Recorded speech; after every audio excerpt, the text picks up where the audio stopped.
Good morning বন্ধুরা, আমি মমিতা লাইফের খুঁটিনাটিতে আরও একটা নতুন দিনে তোমাদের অনেক অনেক স্বাগত।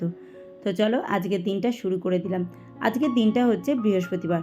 তো সকাল সকাল একবারে তোমাদের সামনে চলে এসেছি। তো ঘুম থেকে উঠে যাবতীয় কাজকর্মগুলো সেরে নিচ্ছি। আর তোমাদের তো বলে থাকি যে রাতের বাসন একদম মাজতে ইচ্ছা করে না। আমার সারাদিন এত খাটাখাটনির পরে না একদম এনার্জি পাই না, কিন্তু এটা খুবই ব্যাড হ্যাবিট, মানে কিছুতেই জানি এটা ছাড়তে পারছি না। তো ওইদিকে বাসন কোসনগুলো মেজে চলে আসলাম এই ঘরের জানলাগুলো খুলে দিতে। যা গরমটা পড়েছে, যে ভোরের যে ঠান্ডা হাওয়াটা ঘরে ঢুকলে না একটু ভালো লাগছে। আর দেখো তোমাদেরকে দেখিয়ে দিচ্ছি, ঘড়িতে এখন বাজে 6:30 মতো। তাহলে বুঝতেই পারছো এতগুলো কাজ করতে হলে আমাকে কতক্ষণ আগে ঘুম থেকে উঠতে হয়েছে। তো চলো, মেয়ের ওইদিকে টিফিন রেডি হচ্ছে, ততক্ষণে এইদিকে চাটা বেড়ে নিচ্ছি। আগে চাটা খাই, তারপরে মেয়ের টিফিনটা বক্সে ঢোকাবো।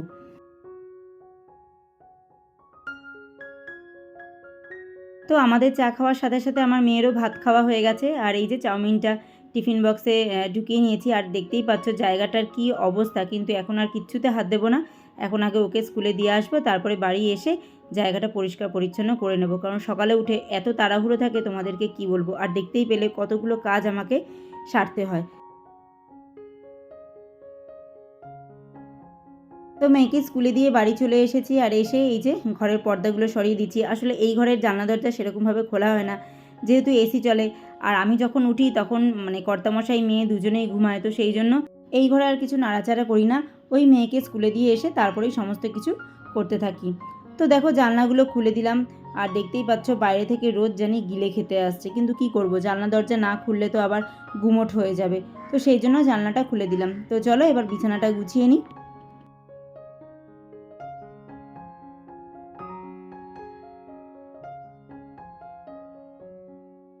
এই ঘরে খাটটা তো আমার প্লেন খাট, মানে রড আয়রনের খাট, তো সেই জন্য বালিশ কাঁথাগুলো আর বক্সে রাখা যায় না।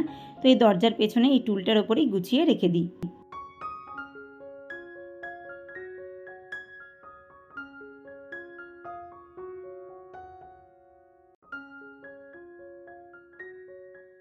কাল এই জামাকাপড়গুলো কাচা হয়েছিল, যেগুলোকে রাত্রেবেলায় ভাঁজ করে এখানে রেখে দিয়েছিলাম। সেটাই দেখে নিচ্ছি যে মেয়ের কোনগুলো আর আমাদের কোনগুলো, সবই আলাদা আলাদা ভাগে ভাগে ভাঁজ করে রেখে দিই আমি। তারপরে সেগুলোকে জায়গায় নিয়ে রাখি। কারণ কর্তামশাইটা আলাদা, আমারটা আলাদা। তারপরে ধরো ভালো কিছু জামাকাপড় আছে, এগুলোর ইউজের কিছু আছে, তো সেইগুলোকে আর কি ভাগে ভাগে গুছিয়ে রাখি। তো চলো এগুলোকে আগে জায়গা মতো রেখে দিই, রেখে সোফাটাকে পরিষ্কার করি।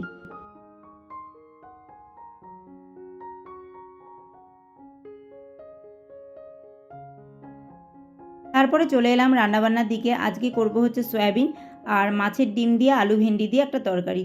তো সয়াবিনের জন্য সয়াবিনটা তো আমি কাজকর্ম করতে করতে সেদ্ধ করেই রেখেছিলাম, কাটাকাটি সমস্ত কিছুই করে রেখে গেছিলাম। তো এখন দেখো সয়াবিনের আলুগুলো আগে ভেজে নিলাম তেলটার মধ্যে। তো এবার আমি ভেন্ডি আলু তরকারিটা দেবো। আসলে ভেন্ডি আলু তরকারিটার জন্য খুব বেশি তেল লাগতো না, তো তেলটা আমার বেশি দেওয়া হয়ে গেছিলো। তো সেই জন্য আগে সয়াবিনের আলুটাকে ভেজে তুলে নিলাম, তারপরেই আর কি ভেন্ডি আলুটা দিলাম। তো এই যে এখানে একবারে ভেন্ডি আলুটা দিয়ে দিয়েছি। আমার যেহেতু তাড়াহুড়ো রয়েছে সেই জন্য একসাথেই দিয়ে দিয়েছি ভেন্ডি আর আলুটা, তা না হলে আগে আলুটা একটু ভেজে নিয়ে তারপরে ভেন্ডিটা দিলেই ভালো হয়।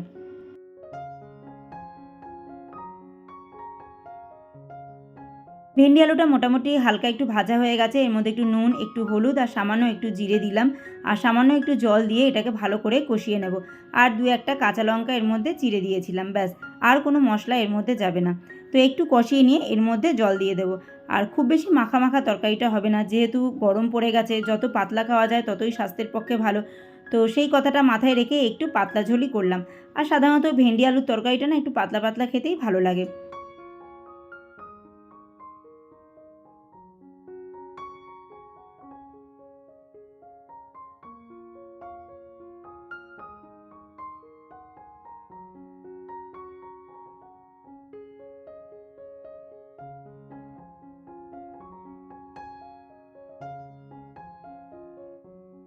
তো এইদিকে ভেন্ডি আলু তরকারিটা বসিয়ে দিয়ে ওইদিকে সয়াবিনের জন্য বাদবাকি মশলাপাতিগুলো সমস্ত কিছু রেডি করে নেব।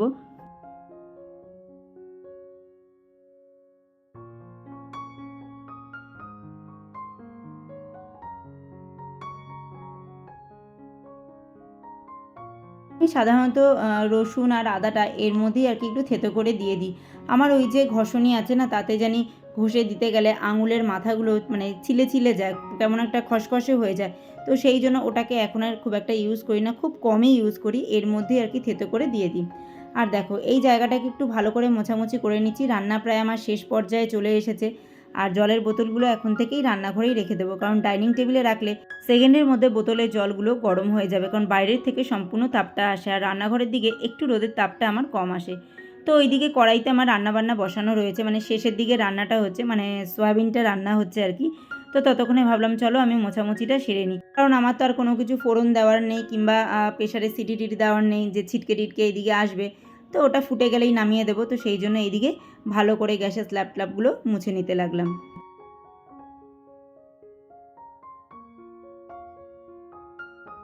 রান্নাঘর আমার মোটামুটি পরিষ্কার পরিচ্ছন্ন হয়ে গেছে। এবার এই জায়গাটা মোছা বাকি রয়েছে, তো এইটুকু মুছে নিয়ে স্নানটা সারলেই মোটামুটি রান্নাবান্না কাজকর্ম আমার কমপ্লিট হয়। তাহলে দেখো আমি সেই 5:30 পৌনে 6টায় ঘুম থেকে উঠেছি, উঠে কিন্তু এক নাগাড়ে এই সমস্ত কাজকর্মগুলো করে যাচ্ছি। আর এই মুহূর্তে ঘড়ি কাটাতে কিন্তু 12:30 মতো বাজে। তো দেখতেই পেলে যদি আমরা অন্য কোনো জায়গায় মানে সময়টা নষ্ট না করে আমরা যদি এক নাগাড়ে কাজকর্মগুলো করে নিতে পারি না, তাহলে কিন্তু সেই কাজগুলো হওয়ার পরেও কিন্তু আমরা আমাদের নিজেদের জন্য বেশ খানিকটা সময় বার করে নিতে পারি। তো ওখানে দেখো কিছু জামা কাপড়ও পরে রয়েছে, বাসি জামা কাপড় আছে আমার আর আমার মেয়ের, তো সেইগুলো একটু হাত দিয়ে ধুয়ে নেবো ভাবছি। তো এইদিকে আমার ভাতটাও বসানো ছিল, তো ভাতটা উপর দিয়ে নেবো। আর এদিকে সয়াবিনের তরকারিটা আমার হয়ে গেছে, ওটাও আর কি অফ করে দেবো গ্যাসটা। দিলে মোটামুটি এদিকের কাজ শেষ। আর দেখতেই পাচ্ছ ওখানে কিছু বাসন মাজা ঘষা রয়েছে, ওগুলো ওখানে থাক, পরে ওগুলোকে উপর দিয়ে দেবো। তো আমার রান্নাঘরের পাটা মানে এবেলার মতো বন্ধ। এরপরে আর কি আবার বিকেলের পাটে রান্নাঘরে আসবো। বিকেলবেলা সেরকমভাবে কিছু করি না আমি, যখন বিশেষ করে গরমকালে আর কি তরকারি এমনভাবে করি যে দুবেলা হয়ে যাবে, বিকেলে শুধু ভাতটুকুই করি, এর থেকে বেশি কিছু আমি বিকেলে করি না।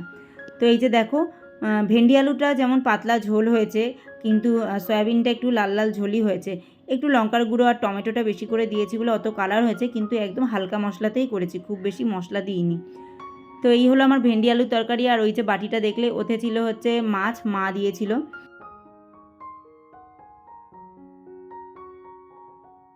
তো স্নান টান করে চলে এলাম পুজো দিতে। পুজো কিন্তু খানিকটা কর্তামশাই আর কি সেরে রেখেছে, ঠাকুরদের স্নান টান করিয়ে তাদের ফুল টুল সমস্ত কিছুই দিয়ে রেখেছে। আমি বলেছিলাম যে আমি ঘরটা পেতে দেবো, তুমি আর বাদবাকি কাজগুলো সেরে রাখো। সত্যি বলতে আমি সবসময় পুজো তো দিয়ে উঠতে পারি না, কর্তামশাই দেয়, বিশেষ বিশেষ দিনগুলোতেই আমি পুজো দিই। আর যেহেতু মেয়ে আনতে যাব তাড়াহুড়োও থাকে একটা, তো সেই জন্য কর্তামশাই বললো আমি খানিকটা কাজ এগিয়ে রাখি, তারপরে তুমি এসে পুজোটা দাও।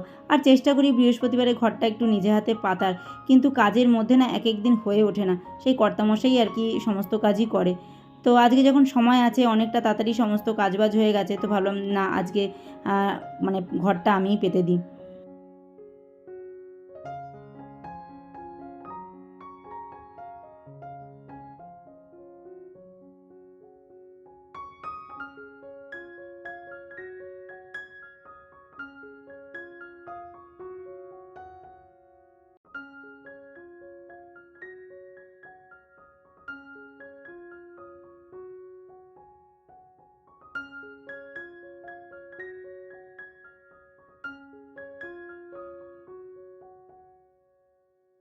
প্রথমে ভুল করে 8টা পাতায় সিঁদুর লাগিয়ে ফেলেছিলাম, পরে হঠাৎ করে মনে হলো না একটা পাতার নিচে আরেকটা পাতা মানে মিস করে যাচ্ছি মনে হচ্ছে। তারপরে গুনে দেখলাম হ্যাঁ একটা পাতা বেশি ছিল, তো সেই জন্য একটা পাতা ফেলে ভালোভাবে গুনে নিলাম যে 7টা পাতাই আছে। তো দেখো বৃহস্পতিবারে আমার এই ঘরটা পাততে কিন্তু ভীষণ ভালো লাগে, যখন ফুল দিয়ে আম পাতা দিয়ে ঘরটা সাজানো হয় না, আমার সত্যি বলছি মন থেকে বলছি আমার এত ভালো লাগে। আর সেটা যদি নিজে হাতে করতে পারি তো আরোই ভালো লাগে। তো যাই হোক চলো ঘরটা পেতে নিই। আর মায়ের কাছে একটাই প্রার্থনা, মা যেন আমার সংসারে সব সময় বাধা থাকে।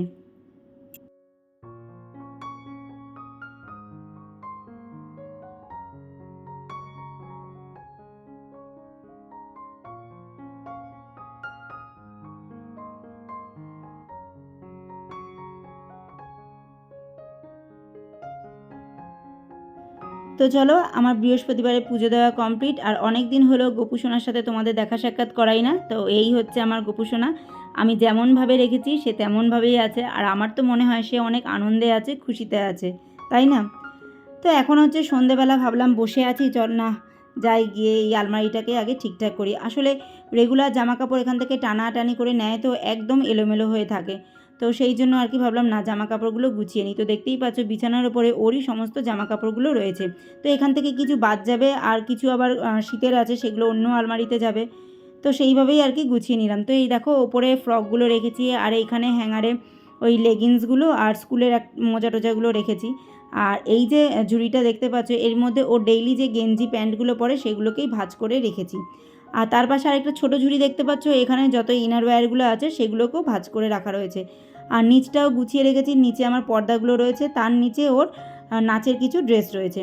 আর এই যে জামা কাপড়গুলো, এগুলো এই আলমারিতে যাবে, এগুলো মানে একটু মোটা কাপড়ের, শীতের সময় পরে। আর এই এতগুলো জামা কাপড় বাতিল হয়েছে।